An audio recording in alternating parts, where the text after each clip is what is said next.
Hey everybody, it's Peter Zeihan, and today we're going to talk about the future of global trade. Now, the world of international trade is constantly evolving. It is important to keep up with the latest trends and developments. From emerging markets to geopolitical conflicts, there are many factors that can impact global trade, and we'll be discussing some of those today.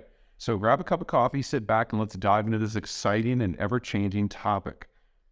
The world's changing fast, and technology is a big reason why. Now, you've probably heard about automation and AI, and they're really shaking things up in the business world.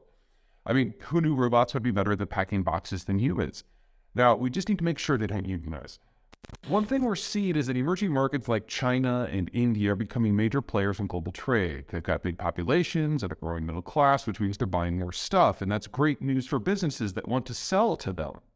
So if you've got a product that's hot in India, get ready to see those profits skyrocket. Just make sure you have a good recipe for curry because you might need to impress some clients. But there are some challenges too. The United States, for example, has become more productive of its industries, which has led to trade tensions with other countries, and Brexit has made things a little bit more complicated between the UK and Europe. I mean, who doesn't love a good geopolitical drama, right? And then there's the going-ons of the Ukraine conflict. Now, I know what you're thinking, wow, this is getting heavy.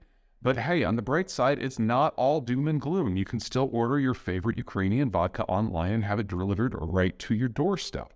So let's raise a glass to international trade, even in times of conflict. So what does all this mean for the future? Well, it's hard to say for sure, but one thing's for sure, we are in for a wild ride. And as a geopolitical strategist, I'll be keeping a close eye on things, and I'll share my insights with you as we navigate this ever-changing world. Thanks for tuning in, and remember, laughter is the best medicine, even when talking about serious topics. Okay, now that was not my words. That is ChatGPT, who was asked to write a script for me. It took about 60 keystrokes, and it came up with that. Now, from a geopolitical analytical point of view of my own, it's utter crap. It's at best freshman. Not even sophomoric. But remember that ChatGPT is barely into beta testing right now. And the fact that it was able to analyze what I've written and said in the past and pick up on my cadence and insert the odd joke, even if they were just horrible jokes, is an indication of what's coming down the pipe. And for folks that don't require my depth of knowledge in order to tease out things like the caveats and long-term forecasts, you got to admit that just kind of splatting that on the wall like spaghetti for a first try was disturbingly good. Now, this isn't going to disrupt every industry, but now that the context and the grammar and the sentence structure is something that AI can do, we're going to be seeing this get more and more mature as it builds in more information. Now, from my point of view, as somebody who's authored a few books, copy editors are in trouble. Well, because this thing was flawless from a grammatical and a copy editor point of view. And again, it generated this thing in less than a second. But when it comes to drawing connections between different topics, or say diving into demography, all it knew was to say the word demography. And all it knew was to say the word trade and protectionism. It doesn't have a deeper understanding of what those mean in a broader context or in a human context. So at the pace we're going, my job is still good for probably the rest of my professional career. But for folks who are dealing with low value added white collar work, or even mid value where the strength is not the cross context and the cross-disciplinary experience, but simply running the numbers, and I'm thinking here about basic accountants, this is a pretty problematic innovation for you. So the trick will be for folks who are a little lower on the value-added totem pole to figure out how to use this technology themselves to leverage themselves among their peers. Using this, I probably couldn't put together too much of a framework, but most people are not in my field. And in terms of teaching someone English, oh my God, what a great tool. So is it the end of the world for all of us? No. Are the machines rising up? No. Clearly the value add in this system is still relatively limited.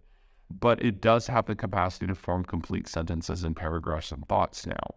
And as it gets better, it'll start hanging ornaments on those in a way that are going to start to challenge those low and mid-level white-collar jobs. Now, the way the economy is evolving globally anyway, we're going into a system where there's more breakup.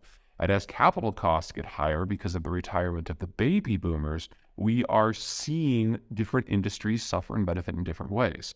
So for the tech industry, for example, having really, really cheap capital, a lot of people in their 20s and 30s is the lifeblood, and that's not the world we're in. And so we've seen significant layoffs as they can't maintain their output without inputs that are of lower cost.